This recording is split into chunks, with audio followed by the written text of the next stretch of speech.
Hello. Hello. Purihin po ang Panginoon. Tayo po'y magsisimula na sa ating pananambahan. At kahit po may bagyo, ay nakatuloy po tayo at nakakasamba po tayo sa ating buhay na Diyos. Tayo po'y tumayo at tayo po'y humingi ng gabay sa ating buhay na Diyos. Manalangin po tayo. Aming Amang Diyos sa langit, salamat po sa iyong presensya at sa iyong mga anak na nakadalo, Panginoon. Salamat po, Panginoon, sapagkat nandiyan ka palagi at hindi mo kami iniiwan at pinababayaan. Muli, iniling po namin na kami samahan mo sa aming pananambahan sa iyo, sa Espiritu at katotohanan. Gabayan mo pong bawat bahagi ng aming programa para sa iyo sa buong araw na ito. At ikaw lamang po ang maitaas at maluwalhati, lalong-lalo na po sa aming mga awitan, tugtugan at sa pakikinig ng iyong mga salita. Salamat po, Ama. Ito po ang aming dalangin sa pangalan lamang ng aming Panginoong Yeshua. Amen. Palakpakan po natin, Ate Panginoon.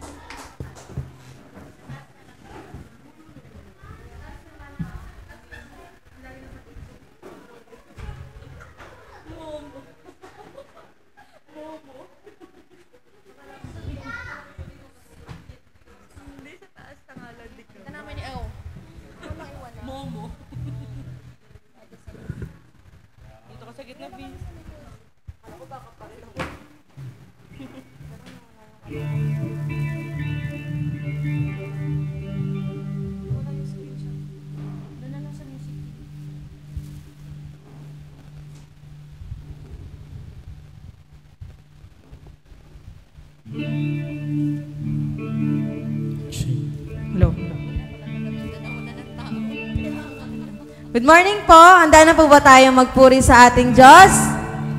Amen po? Amen. Tayo pong lahat ay pumalakpak at sabay-sabay magpuri sa ating Diyos.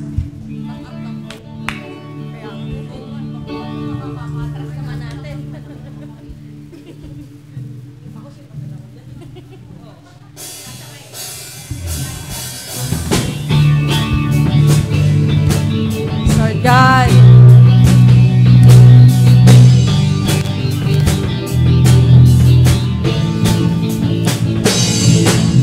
Diyos na makapangyarihang haring kataas-taasan, sa aking puso ay nananahan. Pagpapalamot, pagsama ay laging nararanasan, kailan may hindi mag-isa.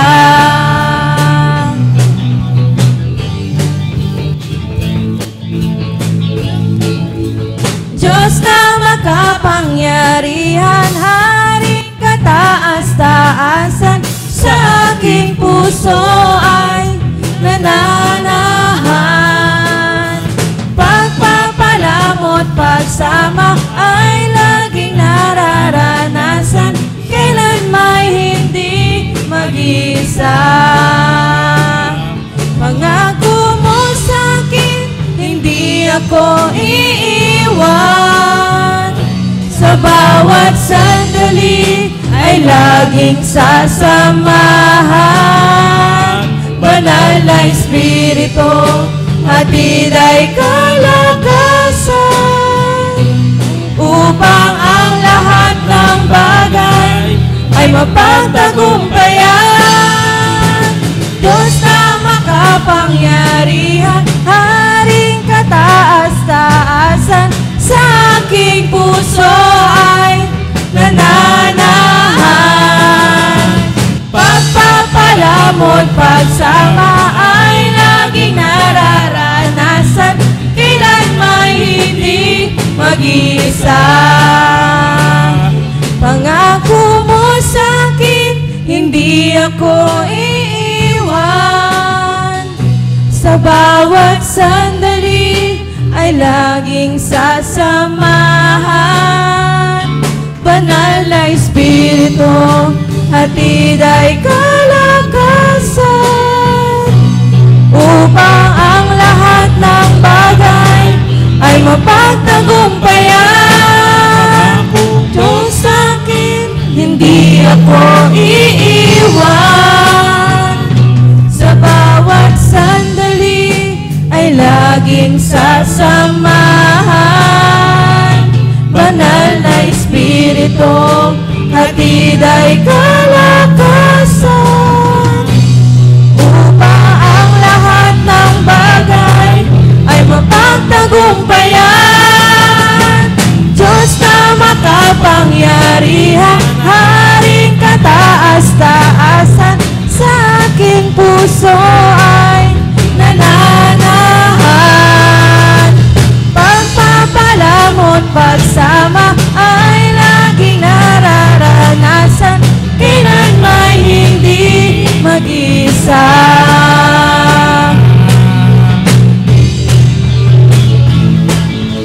Diyos na makapangyarihang, Haring kataas-taasan, sa aking puso ay nananahan.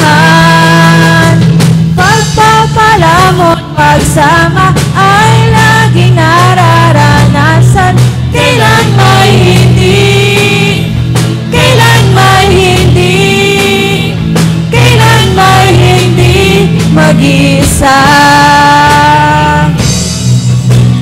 Lord God, Lord God, pangako mo sa amin ay kailan may hindi iwan. Lord God, walang imposible.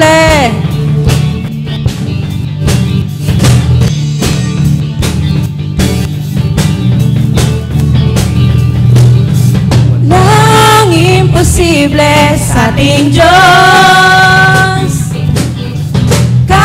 Kaya niyang gawin lahat. Kay hirap sa tingin mo, kay hirap ng buhay, walang imposible sa ating Diyos. Walang imposible, walang imposible sa ating Diyos. Kaya niyang gawin lahat. Kay hirap sa tingin mo, kay hirap ng buhay, walang imposible sa ating Diyos. Kayang-kaya ni Jesus na ikaw ay pagpalain, higit pa sa iyong inaasam, higit pa sa iyong hinihiling, ibibigay ng Diyos. Pangako niya'y totoo, sobra-sobrang pagpapala'y tanggapin na. Yes, Lord God, walang imposible. Walang imposible sa ating Diyos. Kayang-kaya niyang gawin lahat. Kay hirap sa tingin mo, kay hirap ng buhay, walang imposible sa ating Diyos. Walang imposible sa ating Diyos. Kayang-kaya niyang gawin lahat. Kay hirap sa tingin mo, kay hirap ng buhay, walang imposible sa ating Diyos. Kayang-kaya ni Jesus na ikaw ay pagpalain, higit pa sa iyong inaasam, higit pa sa iyong hinihiling, ibibigay ng Diyos. Pangako niya'y totoo, sobra-sobrang pagpapala'y tanggapin na. Kaya ni Jesus na ikaw ay pagpalain, higit pa sa iyong inaasam, higit pa sa iyong hinihiling, ibibigay ng Diyos. Pangako niya'y totoo, sobra-sobrang pagpapala'y tanggapin na. Kaya ni Jesus na ikaw ay pagpalain, higit pa sa iyong inaasam, higit pa sa iyong hinihiling, ibibigay ibinigay ng Diyos. Pangako niya'y totoo, sobra-sobrang pagpapala'y tanggapin na. Halika na, magtiwala sa Kanya. Halika na, magtiwala sa Kanya. Yes, Lord God, Ikaw lamang aming pagkakatiwalaan, O God.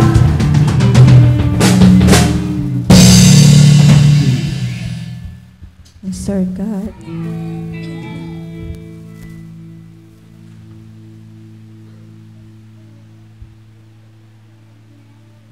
Lord God.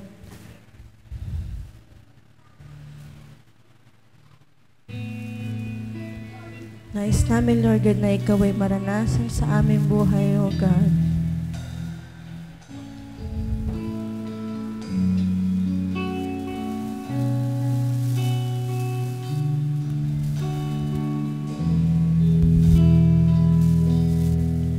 Nais kong Ika'y maranasan, pagkilos mo'y aking inaasam, pagkat sa'yo ko lang natagpuan ang tunay na kagalakan. Nais kong Ika'y maranasan, tibok ng puso ko'y Ikaw lamang, kaya't ngayon, bukas at kailanman, pagsamba ko'y iaalay. Walang hanggang kitang pupurihin, walang hanggang sasambahin. Buong laman ng puso kong ito ang mamalagi sa'yo. Walang hanggang kitang pupurihin, walang hanggang sasambahin. Buong laman ng puso kong ito ang mamalagi sa'yo.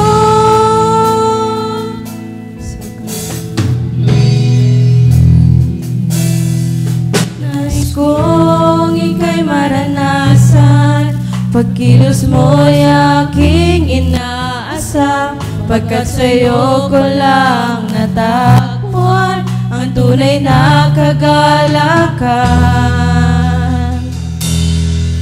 Nais kong Ika'y maranasan, tibok ng puso ko'y Ikaw lamang, kaya't ngayon, bukas at kailanman, pagsamba ko'y iaalay. Walang hanggang kitang pupurihin, walang hanggang sasambahin.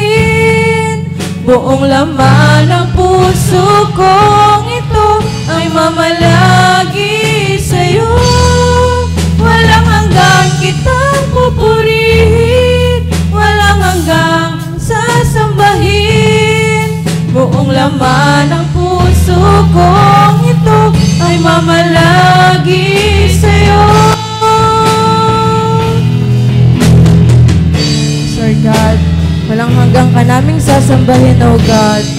Ikaw at Ikaw lamang ang aming itataas sa pangalan mo, O God.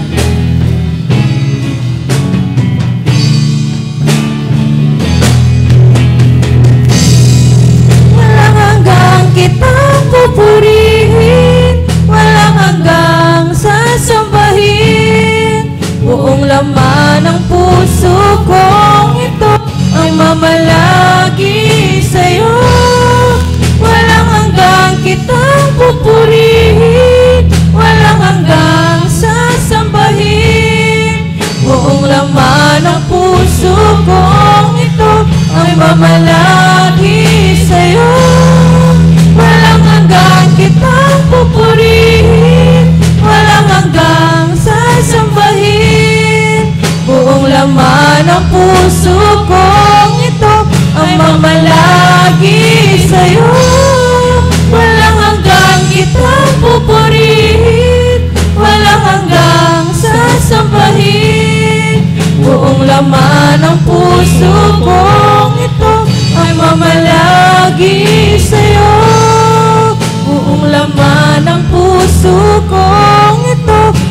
mamalagi sa'yo. Buong laman ng puso ko ito ang mamalagi sa'yo. So God.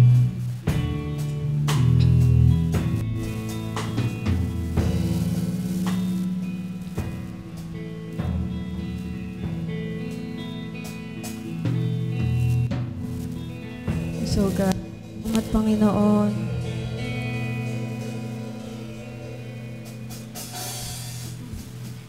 patuloy ka namin pinupuri, Panginoon.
lahat ng bagay ay dilingid sa'yo. Salamat, Panginoon, tinutuwid mo ako. Ikaw lang ang may alam ng aking patutunguhan. Salamat sa'yo, Panginoon. Salamat. Salamat, Panginoon, kilala mo ako. Ang lahat ng bagay ay dilingid sa'yo. Salamat, Panginoon, tinutuwid mo ako. Ikaw lang ang may alam ng aking patutunguhan. Salamat sa'yo, Panginoon. For the last time, salamat, Panginoon. Salamat, Panginoon, kilala mo ako. Ang lahat ng bagay ay dilingid sa'yo. Salamat, Panginoon, tinutuwid mo ako. Ikaw lang ang may alam ng aking patutunguhan. Salamat sa'yo, Panginoon. Ikaw lang ang may alam ng aking patutunguhan. Salamat sa'yo, Panginoon. So God, salamat, Panginoon. Salamat, Panginoon. Yes.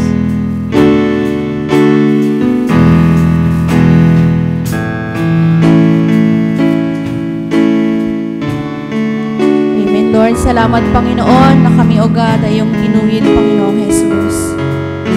Salamat, Panginoon, na kami, Lord, ay kinokorek niyo, Panginoon, kapag kami, Lord, ay nagkakamali, O God. Salamat, Lord, sa iyong biyaya, O Diyos.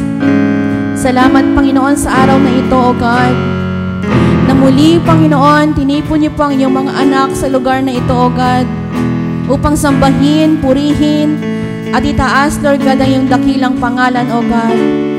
Maraming salamat, Panginoon, sa pagkakataon na ito, O God, na maitaas namin, Lord God, sa inyo ang aming mga tinig, Panginoon, ang aming pasasalamat, Panginoong Jesus. Maraming salamat, O God. Pagpalain niyo pang iyong mga anak, O God, sa araw na ito na nandito, Panginoon. Salamat, Lord, sa kabutihan niyo po, Panginoon, sa buhay ng bawat isa, O God. Salamat, Panginoon. Lord, kayo, O God, ang mamagitan, Panginoon, sa araw na ito, O God. Salamat, Panginoon. Salamat, Lord. Ito po ang aming awitin sa inyo sa pangalan ni Jesus. Amen and amen.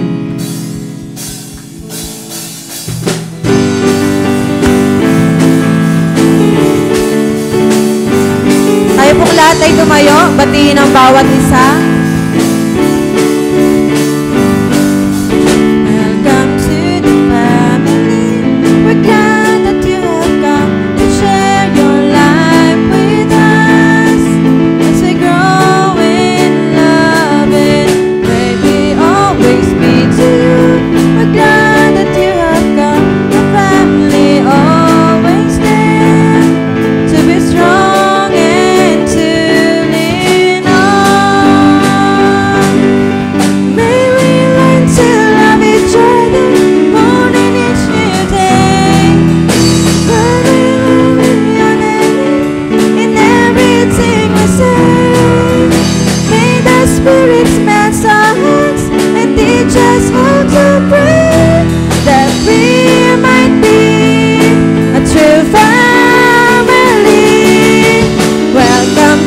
the family.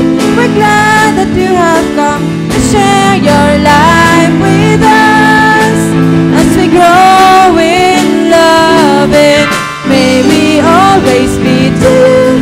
We're glad that you have a family always there to be strong and to lean on. To be strong and to lean on.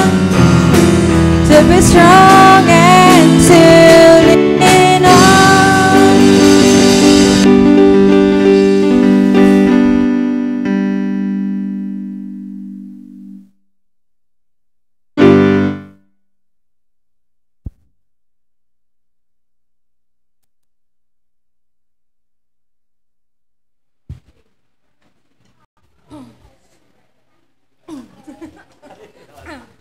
Sige po. Isa po mapagpalang umaga sa bawat isa. Isang malakas na palakpak nga po para sa ating Panginoon. Amen. Isa pong maulan na umaga pero bumubuhos po ng pagpapala sa ating lahat. Amen po? Amen. Sige po, dadako po tayo sa ating announcement. Yan, meron po tayong Sunday worship service. Of course po yan, every linggo po yan ng 9 a.m. Then meron rin po tayong prayer meeting via online. Mga gitna po ng linggo yan. Then meron rin po tayong Sunday school for kids. 10 a.m. naman po yan nagaganap. Then meron po tayong ginagawang associated Bible study tuwing Sabado po ng alas 12 ng tanghali. Papangunahan po ni Pastor Eve. And outreach fellowship pa rin po, ongoing pa rin po yan sa 13 Martires, Cavite. Every fourth Sunday naman po yan ng alas 3 ng tanghali. Yan po, lahat po ng gusto makibahagi at participate, ayan po, sa ating mga... Ay, oo nga po. Ay, alas na po pala ngayon, no, fourth Sunday, apa. Sige po, so ngayon po, hindi po tayo muna makakapunta sa 13 Martires, pero sa mga susunod na linggo, next week, ayan po. So, inaat po, inanyayahan namin na makiisa sa mga gawain po ng ating church bilang, ayan, paglilingkod po para sa ating Panginoong Yesus. Amen po? Amen. Sige po. Meron po bang gusto mag-testimony sa linggong ito? Ayan, sige po. Mga short lang tapos ano natin. Sige, si Sheila daw po. Yan ang ating mga youth. Ang mga graduating natin. Yan, malakas sa palakpak po para sa ating Panginoon. Ayan. Angel na lang. Oo, nakatapos kasi bawat pagtatapos ay blessing po yan. Uy, honor ka pala. Alam mo na, saan tayo mamaya? Sige, naiya ka. Hindi, para kasi kayo yung next generation na din, di ba? Ikaw, next generation.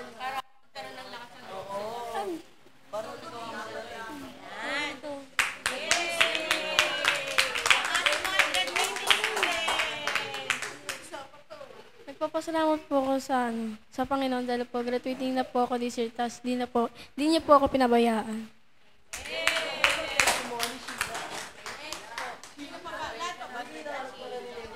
Kasama ko pa nga sila David. Sige na. Tapos another one. Ay, si David na lang. Sige, naiya sila David. Ito ko na lang.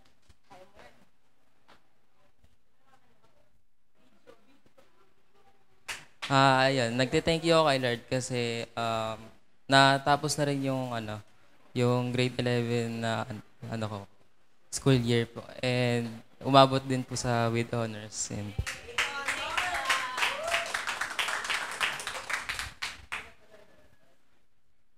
Yan.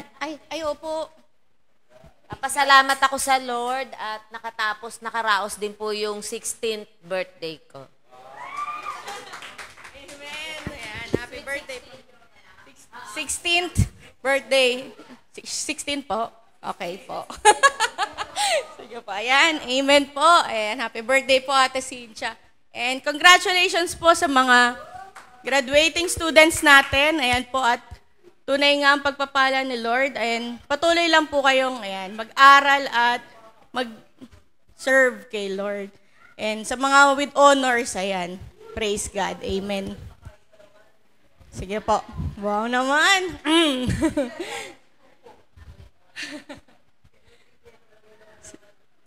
Meron pa po? Sige po. Wala na po. Dako po tayo sa ating tithes and offering na.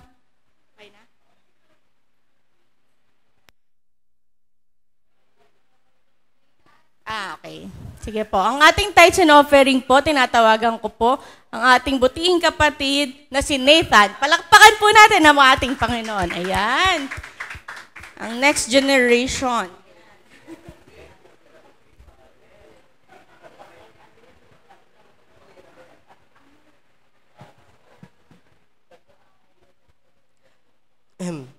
Tayo pong lahat ay yumuko at ipag-pray ang tithes and offering. Lord God, maraming salamat sa ibinigay niyong mga blessings sa amin at i-bless niyo po ang mga nagbigay at hindi nagbigay. Patuloy niyo po silang i-bless upang gamitin ang mga tithes sa iyong bahay-sambahan. Ang bigyan niyo po ng mga trabaho, ang mga tao wala pong mahanap na trabaho. And ang lahat po ng papuri at pagsamba sa itinataas namin. In Jesus' name, Amen.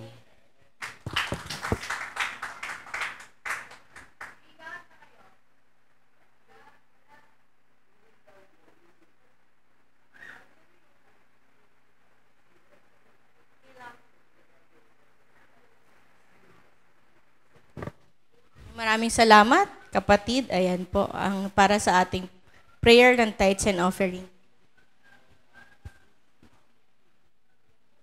Sige po. Ngayon po, dadako po tayo sa ating Word of God na pangungunahan po ng ating buting pastor, Pastor Eve po. Bago po ang lahat, inanyayahan ko po ang bawat isa magsitayo bilang paggalang sa banal na salita. Sige po, tinatawagan ko po ang ating scripture reader, si Sister Sheila.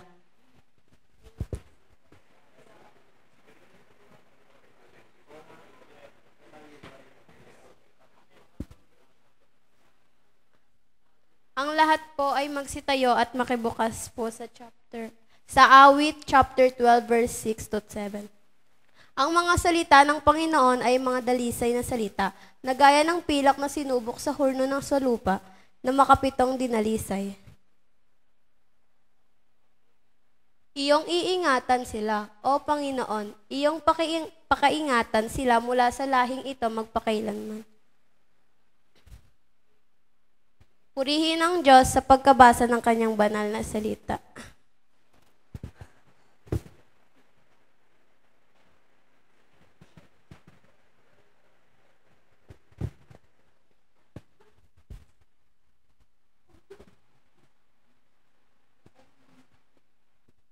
Sige po, tayo po ay manalangin. Salamat po, Ama, sa iyong mga salita na amin nabasa na pakinggan. Maunawaan po namin ang iyong mensahe at maipamuhay po namin to sa patnubay ng iyong Holy Spirit sa pangalan po ng aming Panginoong Jesus. Amen. Po na po tayo, mga kapatid. Praise God. So, yung ating pong pinag-aaralan, mga kapatid, ay maselang bahagi ng ating pananampalataya sapagkat ito po ang salita ng Diyos. At marami pong mga iglesia ang hindi po nakakaalam nito. Sa katunayan, sa ating lang pong church, ay ngayon lang po natin ito ina-apply. Sapagkat matagal na po palang nadadaya tayo ng dyablo patungkol po sa liwanag ng kanyang mga salita. So ang pamagat po ng mensahe natin ay ang pag-iingat ng Diyos sa kanyang mga salita.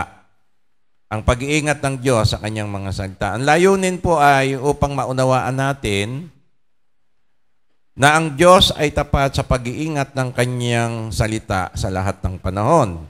Basahin ko po muli yung verse na binasa ng ating kapatid. Awit 12, verse 6 to 7. Ang mga salita ng Panginoon ay mga dinalisay na salita na gaya ng pilak na sinubok sa hurno sa lupa na makapitong dinalisay. Iyong ingatan sila o Panginoon, iingatan sila o Panginoon, iyong pakaingatan sila mula sa lahing ito magpakailanman. Purihin ng Diyos sa kanyang mga salita. So, ang ating Diyos, nangako po siya at pinatunayan niya sa kanyang mga salita.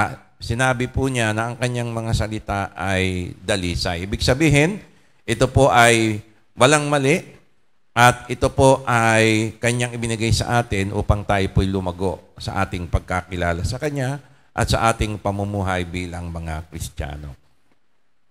At ang kanyang mga salita, bagamat 2,000 taon na po ito, nakakaraan ay isinulat, ay pangako po niya, iingatan po niya ito sa lahat ng panahon. So, ibig sabihin, hindi lang po yung original, kundi yung pong kopya na parating po sa atin ay iningatan din po ng Diyos. Sapagkat kung wala po iyon, kung hindi po yun totoo, bali wala po yung kanyang salita sapagkat para lang pala doon sa panahon na ito ay naisulat. Pero malinaw po, ito po'y ingatan ng Panginoon sa lahat ng panahon. Sinisira po natin yung maling pananaw ng mundo tungkol sa Biblia. Yung maling pananaw ng mundo tungkol sa Biblia. Ano po yon? Yung tinatawag po nating the Bible, Human Origin Worldview. So, ito pong pananaw na ito, sinasabi na ang Biblia po natin ng mga Kristiyano ay hindi salita ng Diyos. Ito'y gawa lang ng tao at maraming mali dito. At hindi po ito nagtutugma at maraming mali. So, bakit tayo naniniwala na ang Biblia ay salita ng Diyos at wala pong mali dito? Dahil ito po ay sinabi at pinangako ng Diyos. Dahil ito ay sinabi ng Diyos sa kanyang salita, ay dalisay ang kanyang salita at iniingatan niya ito magpakailanman. Yung kasunod, anak. Ayan. Kagaya po ng kanyang sinabi sa Psalm chapter 12, verse 6 to 7. Di na po natin babasahin yon. Yung Psalm 12, 6 to 7, nabasa na po natin. Lalaktaw na po tayo sa Matthew 24:35. Sabi ni Kristo, ang langit at ang lupa ay lilipas, tatapot ang aking mga salita ay hindi lilipas. Ibig sabihin, mananatili po ang salita ng Diyos, Old and New Testament, magpakailanman. At ito po ay iningatan ng Diyos sa patnubay din po niya ng kanyang Holy Spirit sa kanyang sa magitan din po ng kanyang mga anak. Meron bang mali sa Biblia o pagsasalungat sa nasulat? Meron po bang mali, mga kapatid? Kagaya po ng paratang ng mga tao, lalong-lalo na po ang mga Islam. Alam niyo po, ang mga Islam, pinaglalaroan niya po yung mga mananampalataya. Kasi, pag binuklat po ng mga Islam, mga Muslim, at sa isang Kristiyano, yung talata na meron pong contradiction sa palagay nila, hindi na po alam sagutin ng mga mananampalataya. At ito po ay nakakalungkot. At napapaniwala po sila at bumabaksak na po yung kanilang pananampalataya na ang Biblia pala ay may mga mali. So walang mali, walang maling pagkasulat, kundi maling akala o pagkaintindi sa pagkasulat ng Biblia. So at least po sa King James Version, mula po sa majority text, ito po yung pinaniniwalaan natin, pinag-aralan natin, na kopya po ito ng orihinal na salita ng Diyos na iningatan ng ating Panginoon. So maliban po rito, yung iba pong mga version, kagaya po ng NIV, ESV, NASB, RSB, so lahat po ng mga B, maliban sa King James Version, ay kinuha po yan sa Alexandrian Bible at marami pong mga mali na pagkakaiba doon po sa majority text o yung pinagkunan po ng King James Version. Kaya po sa isang banda, totoo po yung sinabi nila na corrupted ang Bible ninyo. Pero hindi po yung Bible ng King James Version na ginagamit po natin ngayon. Sapagkat napatunayan po ngayon, lalo na po sa mga lumalabas na mga kopya na natutuklasan, lalo na po doon sa Dead Sea Scroll, ay ikinumpara po yung kopya ng King James Version ay eksakto po sa katotohanan at wala pong mali. Yan. Kaya lang, ang paratang po nila ay meron pong mga contradiction sa Biblia, maging sa King James. So, ang gagamitin na po natin mga kapatid para po ma-correct ito ay ang King James Version. Okay, ang advice ko po sa inyo sa cellphone ay hanapin nyo po yung apps, yung The Bible, The Holy Bible, na meron po siyang King James at Tagalog na kasama. Kaya lang, mag-ingat din po tayo sa Tagalog. I-compare po natin yung English na King James sa Tagalog kasi yung Tagalog po na King James ay meron din pong nahaluan na mula po sa Alexandrian Bible. At nakakalungkot po yon, natuklasan po natin yon. Kaya wala pong purong King James na Tagalog. At yung pong inaasahan natin na ang Biblia 1905 ay nahaluan din po ng maling pagkakalimbag at hindi po eksakto sa King James Version. Ayan. So ano po yung sinasabi nila na mga contradiction? Ano pong ibig sabihin ng contradiction, mga kapatid? So ito po napakahalaga kasi baka po tayo po ay manin lang at bumaksak po yung ating pananampalataya ay manghina po tayo, mga kapatid. So, ano po yung contradiction? Ano pong ibig sabihin ng contradiction o yung pagkakasalungat sa Biblia? So, halimbawa, may lumapit po sa inyo at sinabi, kayo ba naniniwala sa inyong Biblia? Walang mali ito. Walang contradiction. Tapos, pababasa po sa inyo yung contradiction at maaari pong ito ay mapaniwala tayo na, oo nga, meron nga palang mali. At bumaksak na po yung ating tiwala sa Biblia. So ano pong ibig sabihin ng contradiction o pagkakasalungat? Para alam po natin, pagka sinabi po na contradiction, sasabihin po natin, hindi yan pagkakasalungat. Hindi naman yan contradiction. Kung hindi, supplementary. Ibig sabihin, inaayunan pa niya yung kabilang verse.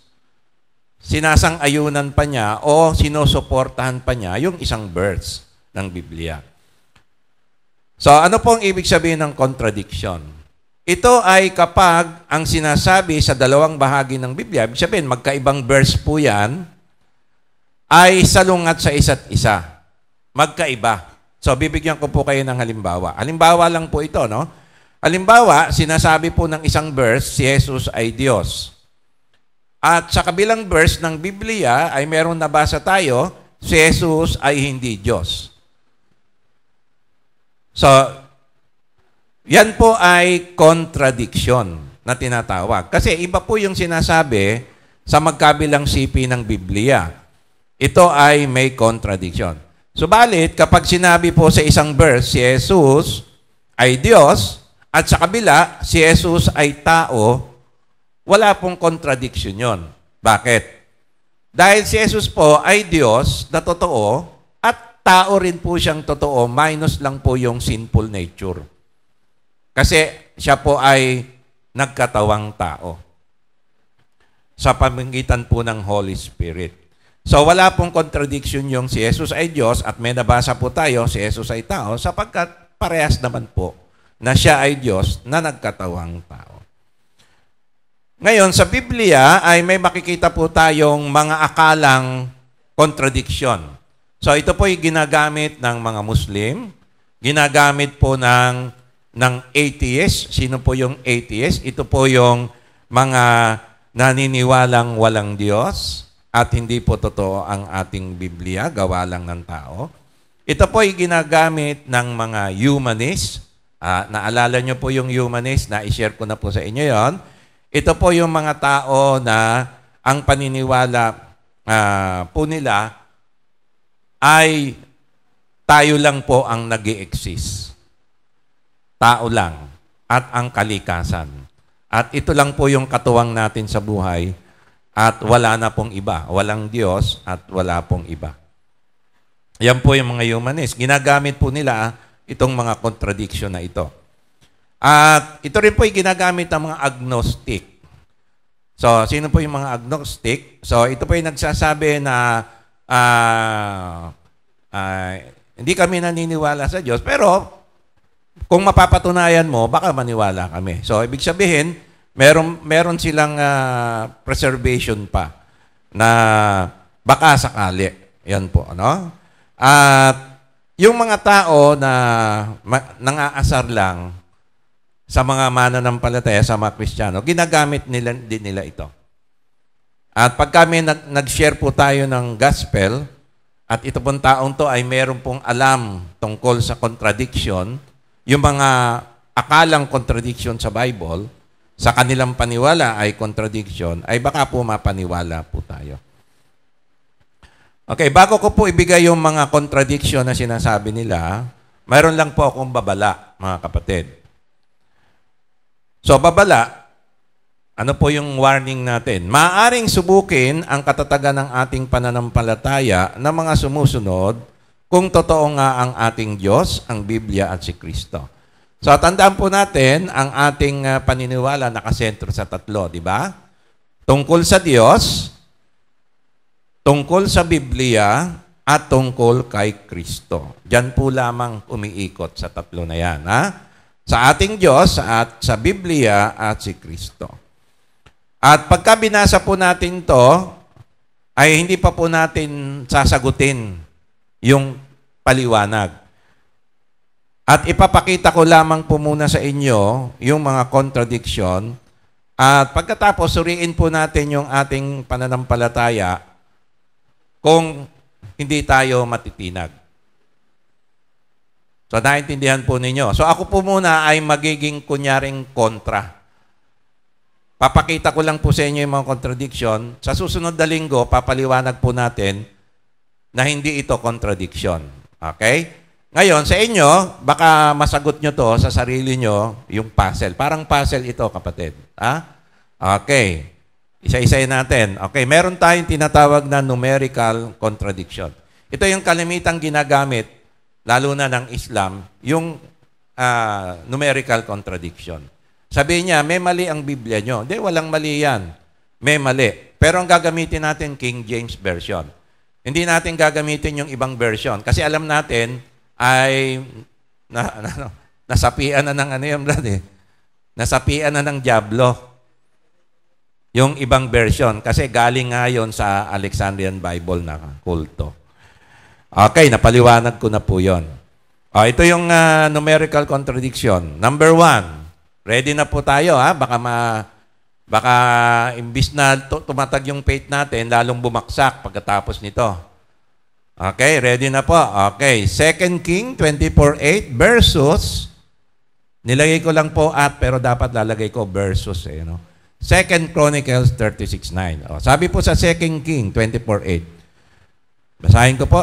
Jehoiakim was 18 years old when he began to reign, and he reigned in Jerusalem 3 months, and his mother's name was Nehushta, the daughter of Elnathan of Jerusalem. King James Version yan, ha? So, ito po yung sinasabi sa isang banda. Sa isang banda, parallel verse ang tawag po rito, 2 Chronicles 36:9. Sabi naman sa 2 Chronicles 36:9, Jehoiakim was 8 years old when he became king, and he reigned 3 months and 10 days in Jerusalem, and he did evil in the sight of the Lord.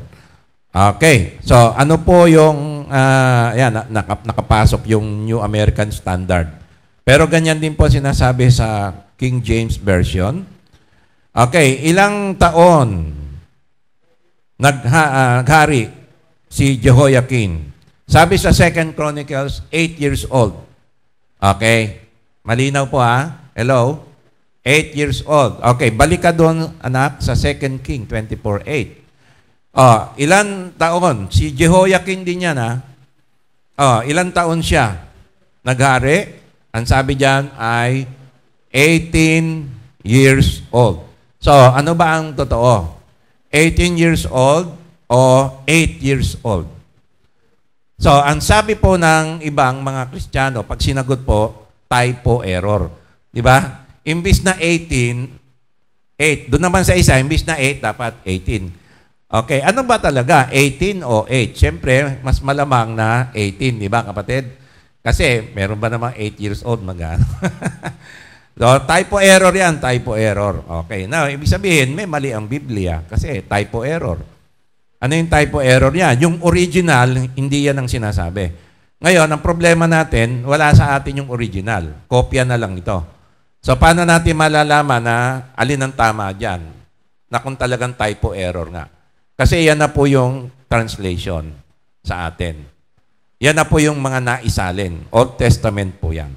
So, ibig sabihin, ang Biblia nyo, may error yan. Sabi po yan, ha? Nila, hindi ko sinasabi. So, yan po yung isang contradiction, di ba? 18 years old, 2 King, pagdating sa Chronicles, baba mo anak, ay 8 years old. Okay, maaring madala tayo, sabihin natin, typo error. Ayan, nung nilipat, nagkamali ng pagbasa.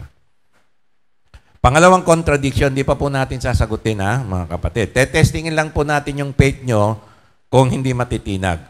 Okay, 2 King 8:26 versus 2 Chronicles 22:2.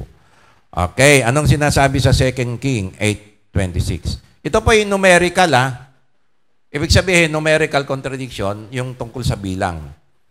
Okay, nagkamali ng bilang. 2 King 8:26, sabi po sa talata, verse 26. 2 and 20 years old. Ibig sabihin, 2 and 20 years old. 22 po yun. 22. Was Ahaziah when he began to reign, and he reigned 1 year in Jerusalem, and his mother's name was Athaliah, the daughter of Omri, king of Israel. Tingnan niyo po yung pinanggalingan, no? Na sino yung nanay, sino yung lolo. Ayan, Athaliah nanay at yung si Athaliah ay anak ni Haring Omri, king ng Israel. King James Version po. Okay, 2 Chronicles 22:2. So, dyan 22, 22 years old. Okay? Dito naman, sa 2 Chronicles 22:2, sabi dito, 40 and 2 years old was Ahaziah when he began to reign, and he reigned 1 year in Jerusalem. His mother's name was also Athaliah, the daughter of Omri. Ito, malabo na ito na typo error, di ba? Kasi ang layo 22. Dapat 22, 20, ganon. Ito 42 years old versus 22 years old. Okay, itong verse na to, ito yung kalamitang ginagamit ng mga Muslim. Nag-share sila, nangaasar sila ng mga Kristiyano, sinasabi nila, yan ang Bible nyo, may mali. Sabi rito, 22 sa 2 King. Okay, akyat mo anak, uli. 2 King. Ayan, 22 and 20 years old, 22 years old, si Ahaziah. Pagdating sa 2 Chronicles, ay naging 42. Ano ba talaga? 22 o 42? Sabihin sa inyo, di ba, andyan yung nanay, andyan din yung si Omri. Yan ang parallel verse niya. So, ano ba talaga? Ibig sabihin, may mali sa pagkakasalin. 22, yung isa 42. So, hindi yan maipaliwanag ng mga hindi po niya napansin yan, mga hindi po nakapag-aral, ay sasabihin nilang nila, nga, may mali. Babaksak na yung faith nila, no? Kasi ang alam po natin, walang mali, sabi ng Diyos Bakit may mali ngayon? Diba? Sabi ng Diyos, iingatan niya yung pagkakasalin sa lahat ng panahon, bakit ito ay hindi naingatan? So, ano ba talaga? 22? 42. Diba? Yung isa, ibang hari naman yon, Yung isa naman, 18:8. O yun, pwedeng typo error, di ba? Pero ito, hindi mo na masabing typo. Ang layo 22:42. Di ba? Okay. Pangatlo. Okay pa ba kayo, mga kapatid? Okay. Ito, 2 Kings chapter 4:26 versus 2 Chronicles 9:25. 2 Chronicles 9:25. Okay, tignan natin 1 Kings 4:26. Numerical contradiction po ito Ito'y ginagamit din ng mga atheists. Pang-asar po nila sa atin to. At sasabihin nila, may contradiction ng Bible nyo. Sabihin natin, sige, pakita mo sa akin. Ito po yung bubuklatin nila. Isa sa bubuklatin nila. Unang hari, 1 Kings 4:26. And Solomon had 40,000 stalls of horses for his chariots and 12,000 horsemen. Okay. Walang problema, di ba? 40,000 stalls of horses for his chariots and 12,000 horsemen. Okay, pagkasulat naman sa 2 Chronicles 9:25, and Solomon had 4,000 stalls, 4 horses and chariots, and 12,000 horsemen, whom he bestowed in the chariot cities with the king at Jerusalem. Okay. Ano pong numerical contradiction? Mga kapatid, sa unang hari, sa 1 Kings 4:26, balik mo anak, ilang meron siyang stalls? Okay. 40,000 stalls of horses and his chariots. For his chariots. Okay. Pagdating sa 2 Chronicles, 4,000 lang yung kanyang mga horses and chariots.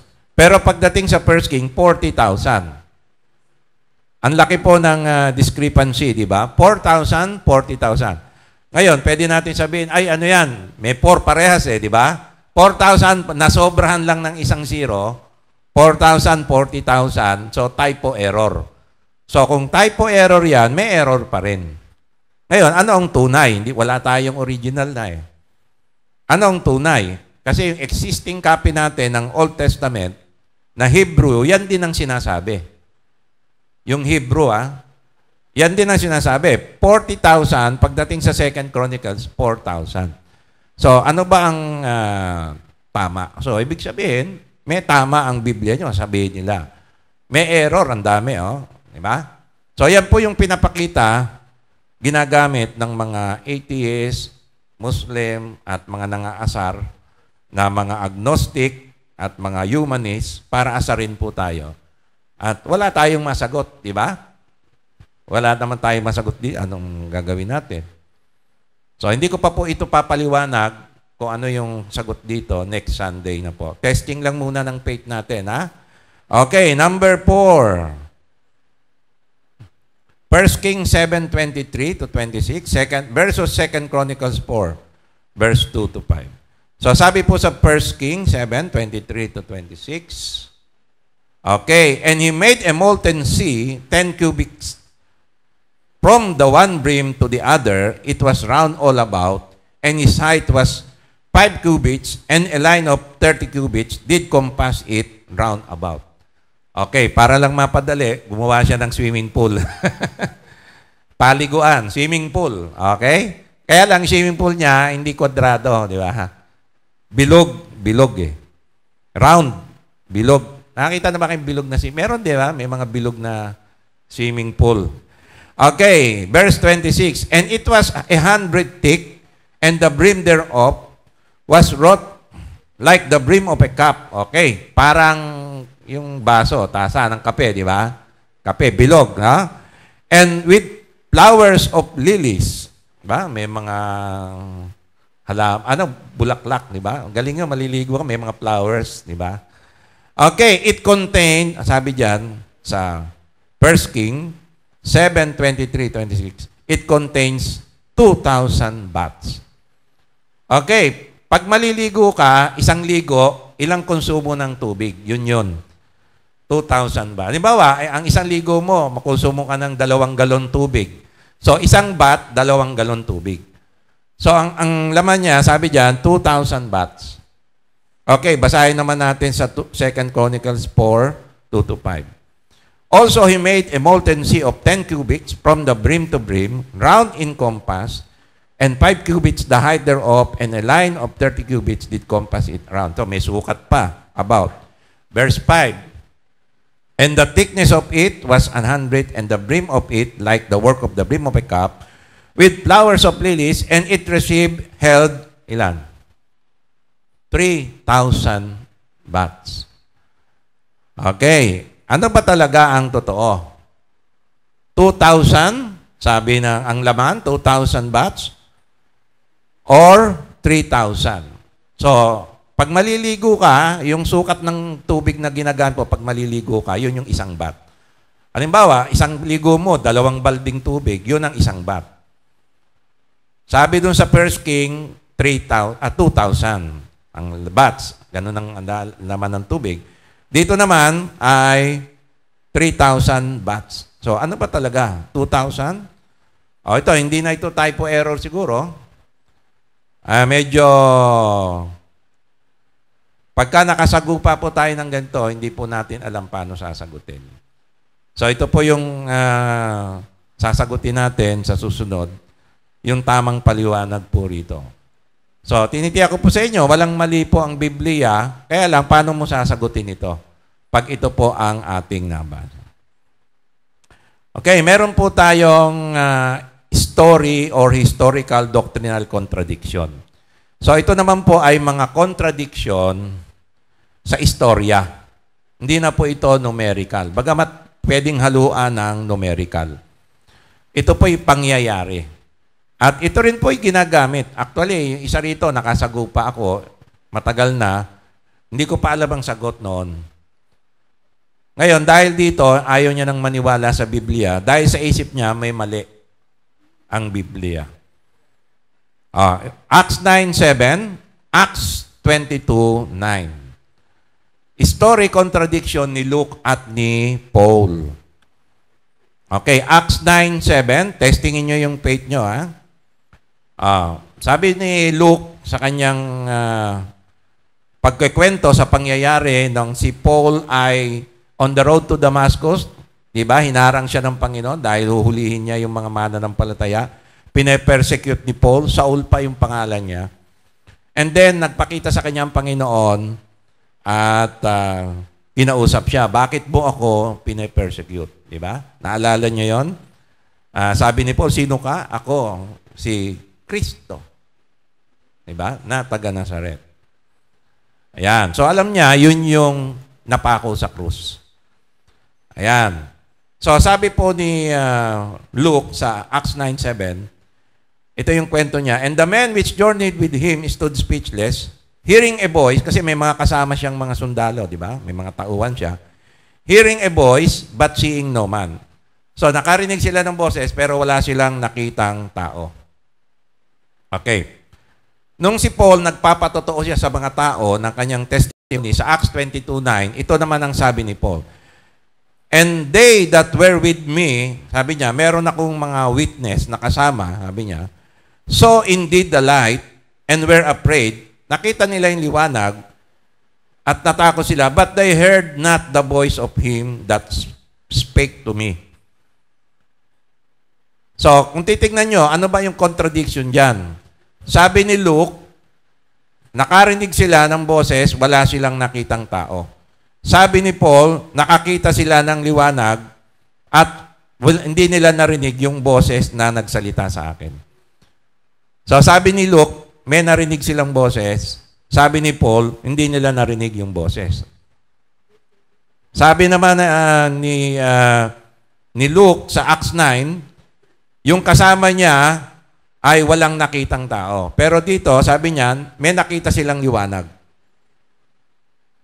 So, pagka ito, hindi natin inaral maigi, madadaya tayo. Na nagsasabi, kita nyo, may contradiction na yan kay Luke at kay Paul, yung testimony ni Paul. Okay, pangalawa. Number 2, Matthew 2, verse 1, Luke 2, 1-3. Historical contradiction po ito, ha? Ito rin po yung ginagamit ng mga atheists. Ayan.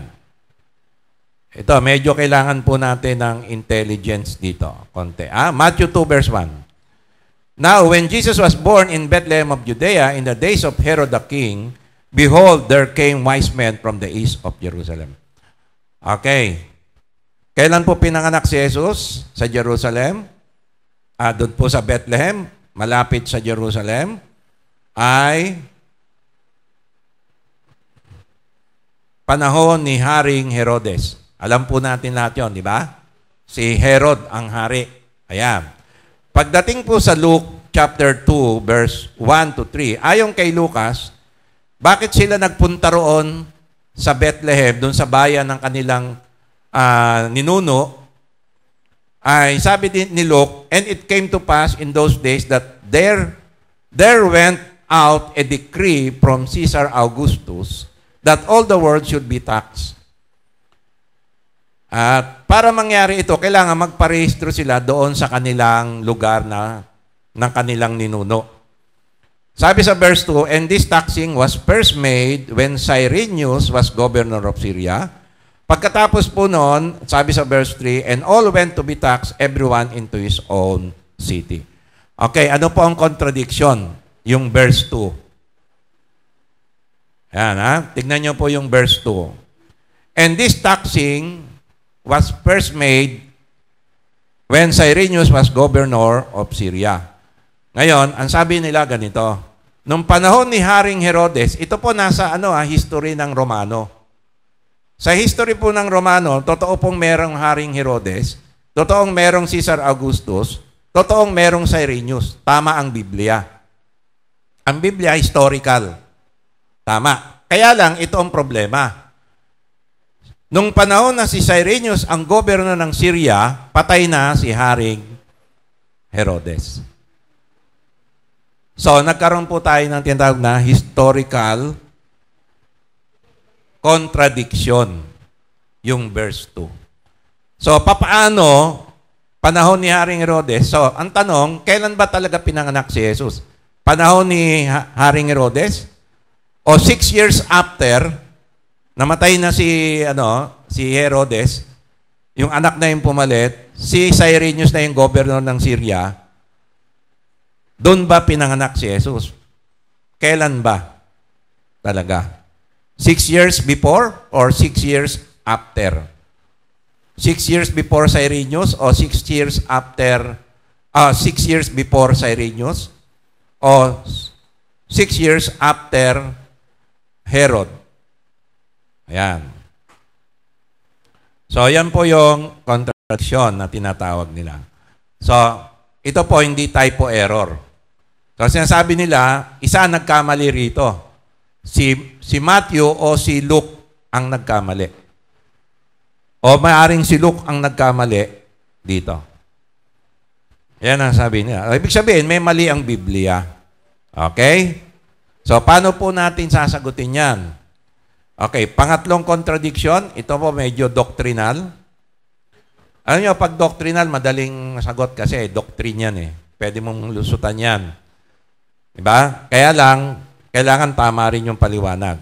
John 14:27 versus Matthew 10:34-35. So, si Matthew at si John nag-contradict. Okay. Sabi po ni John 14:27, sabi ni Kristo, peace I live with you, my peace I give unto you. So, si Kristo nagbibigay ng kapayapaan. Amen po ba? Nung nakilala po natin si Kristo, nagkaroon tayo ng kapayapaan, di ba? Not as the world giveth, give I unto you, let not your hearts be troubled, neither let be afraid. Ito ginagamit po ng mga nangaasar sa ating pananampalataya. Kita nyo, si Kristo may contradiction. Si Kristo, sabi niya, nagbigay siya ng kapayapaan sa kanyang mga alagad. Pero sabi niya sa Matthew 10:34, sabi niya, think not that I am come to send peace on earth. I came not to send peace, but a sword. O, sabi diyan, no? Hindi siya nagdala ng kapayapaan, kundi tabak. Ibig sabihin, gulo ang dala niya, hindi kapayapaan. Sabi sa verse 35, for I am come to set a man at variance against his father, and the daughter against her mother, and the daughter-in-law against her mother-in-law. Magbiyenan, mag-aaway. Mag-ama, mag-aaway. Mag-ina, mag-aaway. Dahil ang dala ko, sabi ni Kristo, ay hindi kapayapaan sa mundo, kundi tabak. Yan. So, magkaiba ang sinasabi. So, paano natin maipapaliwanag? Ito, mas madali pa nga ipaliwanag to kasi doctrinal. Pwede mo ipaliwanag. Kailan tama dapat ang paliwanag mo rito? Na? So, ano yung tinutukoy ni John, Matthew 10? So, hindi pa natin sasagutin.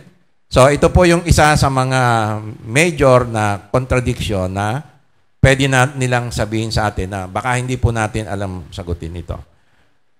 Pang-apat, Matthew 1:16 at Luke 3:23. So, ito po yung isa sa pinakamahirap, yung genealogy contradiction. So, iba po yung sinasabi ni Matthew na lahi ng ating Panginoon, pinanggalingan. Iba naman yung sinasabi ni Luke sa chapter 3:23. Okay, Matthew 1:16. And Jacob begat Joseph, the husband of Mary, of whom was born Jesus, who is called Christ. Okay, Matthew 1:16. Sino ang tatay ni Joseph? Si Jacob. Hindi ito yung Jacob na Israel, ha? Ibang Jacob. Okay, pagdating sa Luke 3:23, and Jesus himself began to be about 30 years old of age. Okay, nagsimula siyang mag-mention 30 years of age. Being, as was supposed, the son of Joseph, which was the son of Heli. Heli. Ang basa nila to, banggit nito, Heli. Sasabihin nila, sino ba talaga ang lolo ni Jesus? Tatay ni Joseph. Sabi ni Luke, si Heli o Heli. Sabi ni Matthew, si Jacob. Pwede ba dalawa tatay? Dalawa tatay. Ngayon, pag tinignan mo yan, mamang-problema ka kasi yung sinundan niyan, magkakaibang tao na. Yung lolo, yung lolo ng lolo, yan ganon, ay ibang lahi. So, ibang lahi yung tatay ni Joseph. Sa Luke, ibang lahi naman yung tatay ni Joseph sa Matthew. So, sabihin nila, ano ba ang totoo dyan sa dalawa? Ayan. Yan po yung mga lilinawin natin sa susunod na linggo, mga kapatid. Panglima, contradiction. Okay. Ako po, nung bagong mananampalataya, dito ako nadali. Dito ako nadali sa number 5 tsaka number 6. Ayan. Si Matthew 28, 1 and 2, yung sinesharean ko, sarado na isip. Kasi sabi niya, may mali sa Biblia, pinakita niya sa akin to, hindi ko masagot. Tapos, hindi na siya nakinig. Kasi sarado na isip niya, sa kanya, ang Biblia, gawa ng tao, maraming mali. Ito yung binigay niya sa akin. Yung number 5 and number 6, mamaya, pakita ko po yung isa. Matthew 28, 1 and 2, saka John 20, verse 1, Mark 16, verse 4, Luke 24, verse 2. Okay, si Matthew, pinagtulungan ng tatlong gospel. Kasi si Matthew, iba yung sinasabi ni John, Mark, and Luke. So dito, yung tatlo, magkakampi, na iba si Matthew. Okay, sabi ni Matthew, ganito, Matthew 28, 1 and 2. In the end of the Sabbath, as it began to dawn, toward the first day of the week, ito po yung pagkabuhay muli ni Kristo, came Mary Magdalene and the other Mary to see, came Mary Magdalene and the other to see the sepulcher. Ayan. Tapos, sabi sa verse 2, and behold, there was a great earthquake, for the angel of the Lord descended from heaven and came and rolled back the stone from the door and sat upon it. Okay. Sino nauna? Yung pag-roll o yung dumating si Mary Magdalene at yung mga ibang mga Maria? Okay, sabi nila, kay Matthew, dumating muna si Maria, si Mary Magdalene at yung ibang mga Maria para bisitahin yung libingan ng Panginoon. At pagkatapos noon, ay nagkaroon ng earthquake at na-roll. Diba? Yung stone na nakatakip, gumuho. Ayan.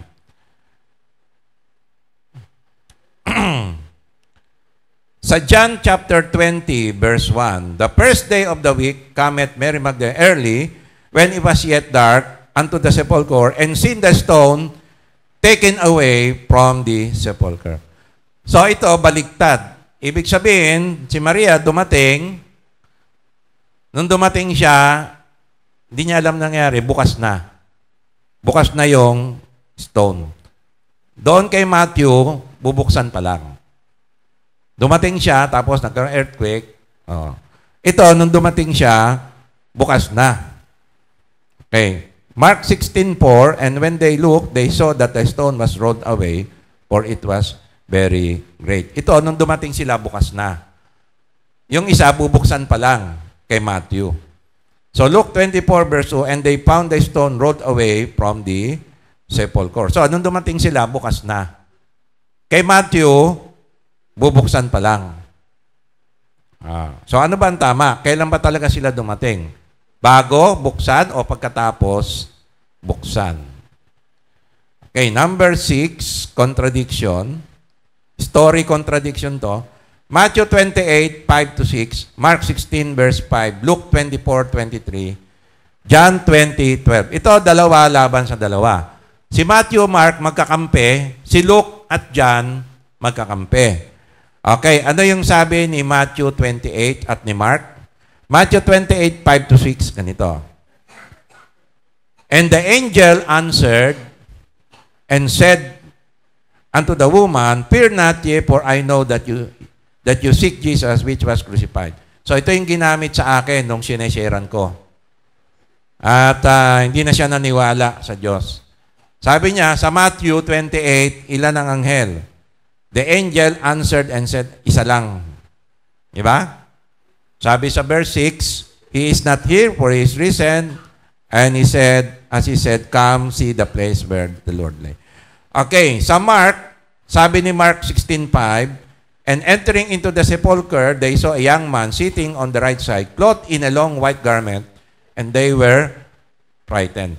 So ito, yung anghel na dumating pala kay Matthew, sabi ni Mark, itsurang tao. Pero alam nila anghel, bakit? Kasi nakaputi. Yan. So, kay Matthew at kay Mark, isang anghel. Pagdating kay Luke at kay John, sabi ni Luke, 24, 23, and when they found not his body, they came, saying that they also had seen a vision of, ilan yung nakita? Ayon kay Luke. Ayon kay Luke, mga anghel. Ibig sabihin, hindi isa.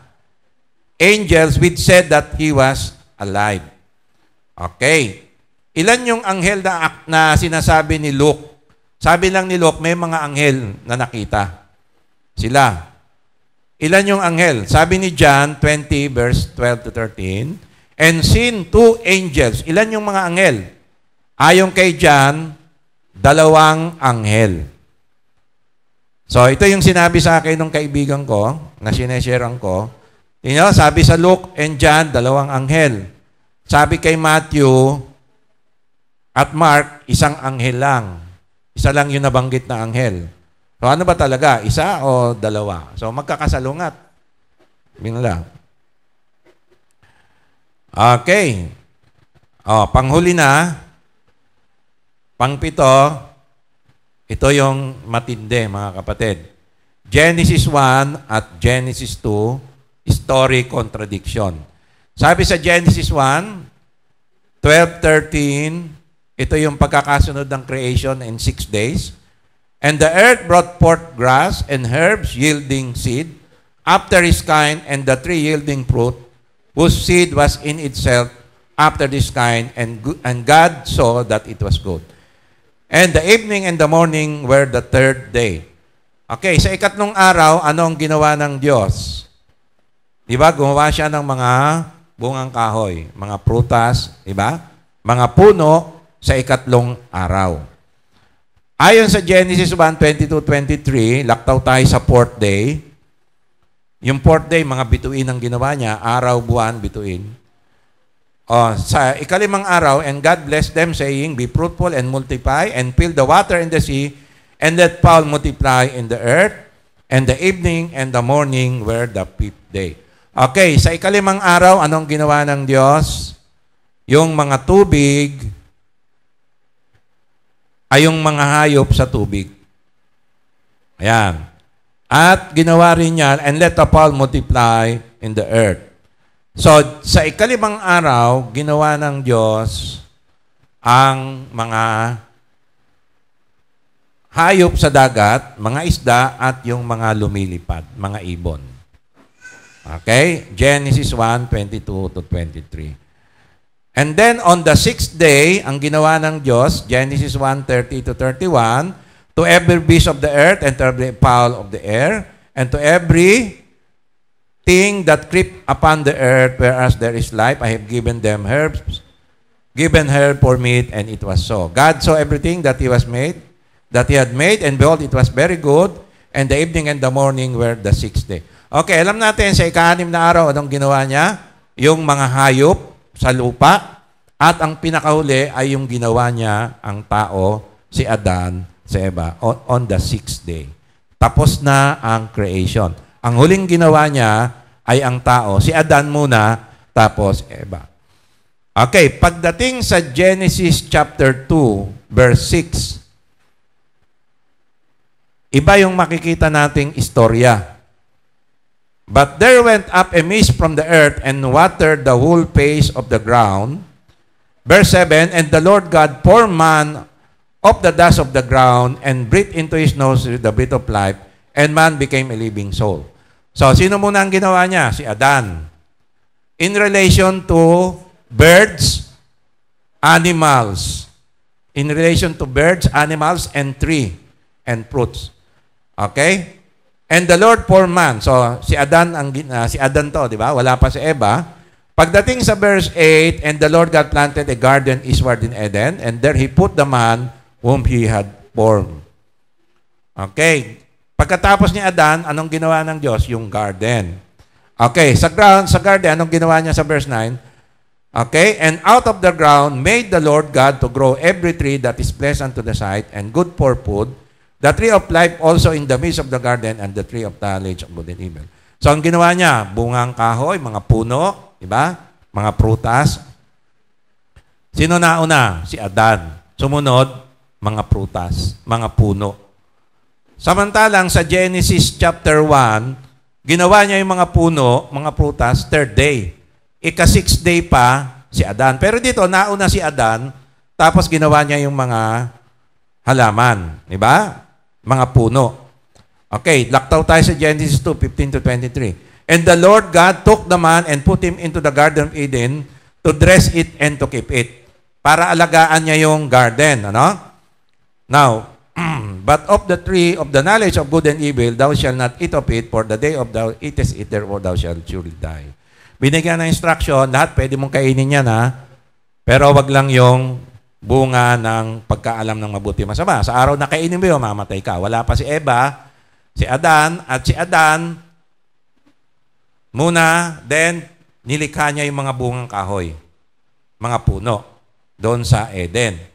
Pagkatapos sa verse 19, out of the ground, the Lord God formed every beast. Sa kanya nilikha yung mga hayop. Diba? Dinala niya kay Adan at kung ano yung tatawag. Diba? God formed every beast of the field and every fowl of the air. Yung mga ibon, lumilipad, yung mga beast of the field, mga hayop sa lupa, sabi dito, and brought them, ginawa ng Diyos, out of the ground, and brought them unto Adam to see what he would call them. And whatsoever Adam called every living creature, that was the name thereof. So, saan niya ginawa yung mga hayop? Ginawa niya from the ground. galing din sa lupa. Ayan. Hindi lang si Adan ang galing sa lupa, kundi yung mga hayop at mga ibon din. So, ginawa niya yon. Nauna si Adan, sumunod mga bungang kahoy, kasama na yung tree of life and tree of knowledge of good and evil, yung pinagbabawal. Pagkatapos, ginawa niya yung mga hayop at dinala niya kay Adan kung ano ang kanyang itatawag. Sabi sa verse 20, and Adam gave names to all cattle and to the fowl of the air and to every beast of the field. But for Adam, there was not found any helpmeet for him. So, sabi ni Adan, si Adan, nung ginatawag niya, naghanap siya ng partner. So, wala siyang makitang kapartner niya, puro hayop kasi, di ba? So, nakita niya, baboy, aso, gorilla. Ako, hindi pwede sa akin yan.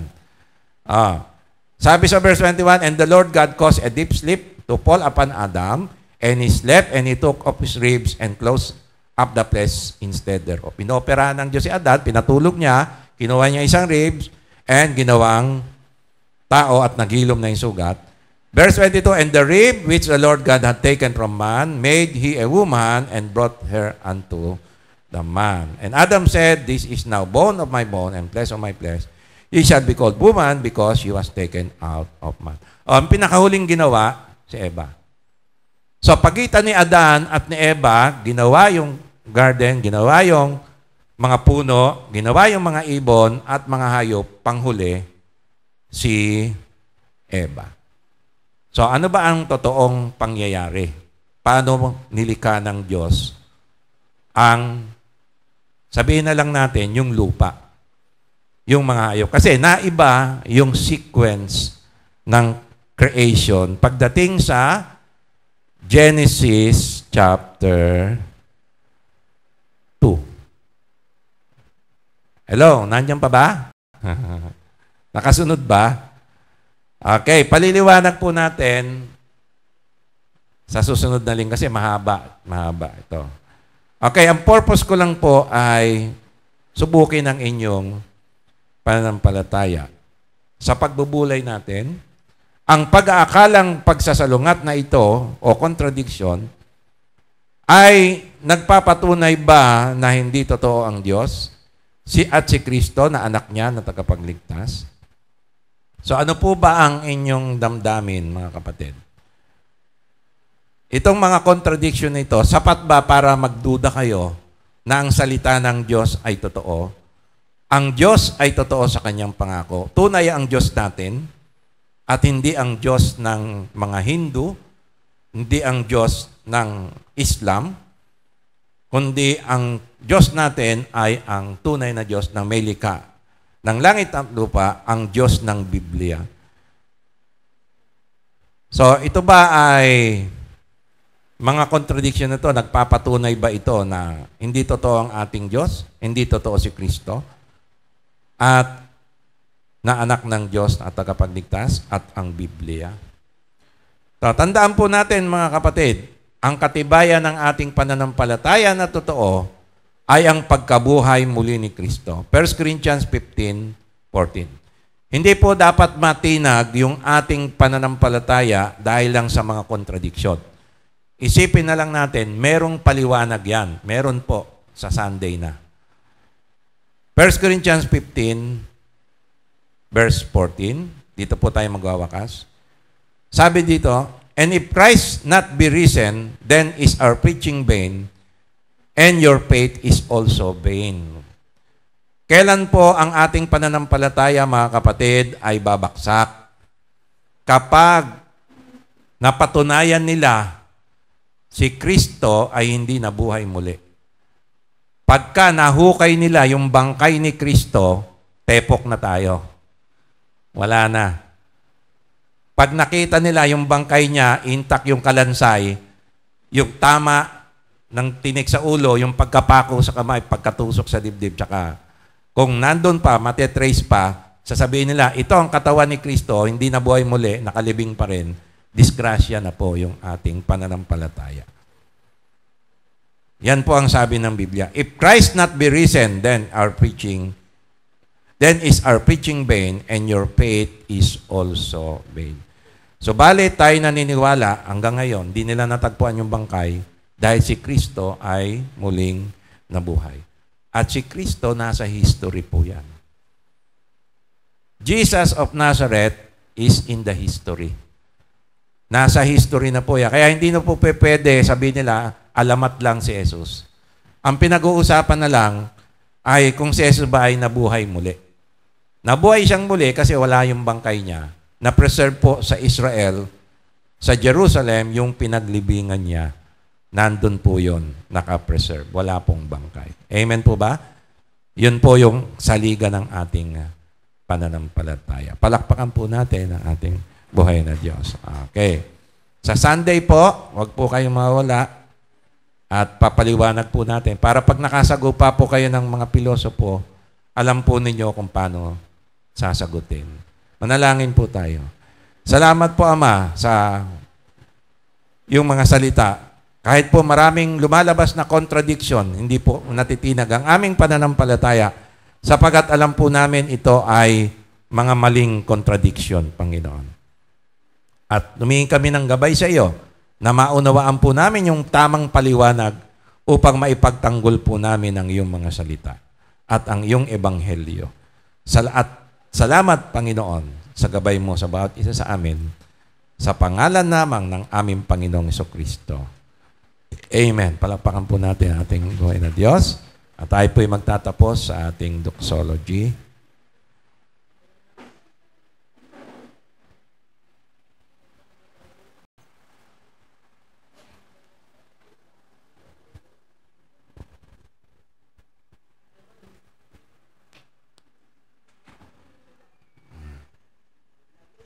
Okay, wala yung sila Sir Doris. Okay. Sige, waitin po natin yung ating doxology. Alam naman po natin yung ating doxology.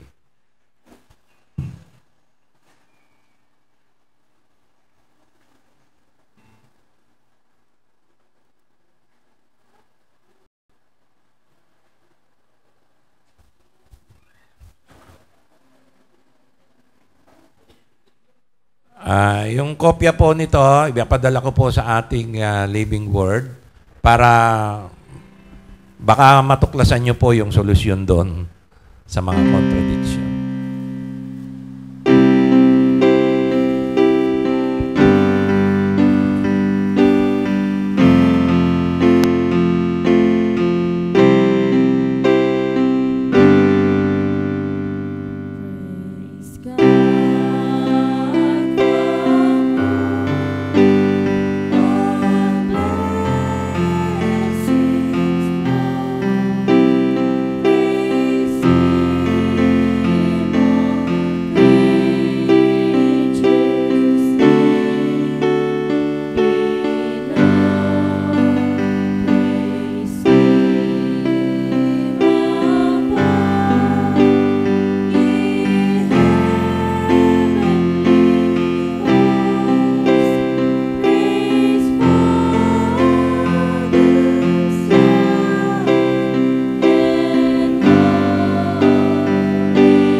pag-ibig ng ating Diyos Amang nasa langit, ang biyaya at pagliligtas ng ating Panginoong Kristo, at ang patnubay gabay sa atin ng Holy Spirit ay sumaatin palagi, ngayon at magpakailanman. Amen. Praise God. Upo po muna tayo mga kapatid. Meron po tayong mga 10 minutes lang na leadership, yung ika-4 na lesson natin. Pumuna po tayo, saglit lang naman po ito. Okay. Ayan, dito na po ako sa baba. Stop mo na yung recording.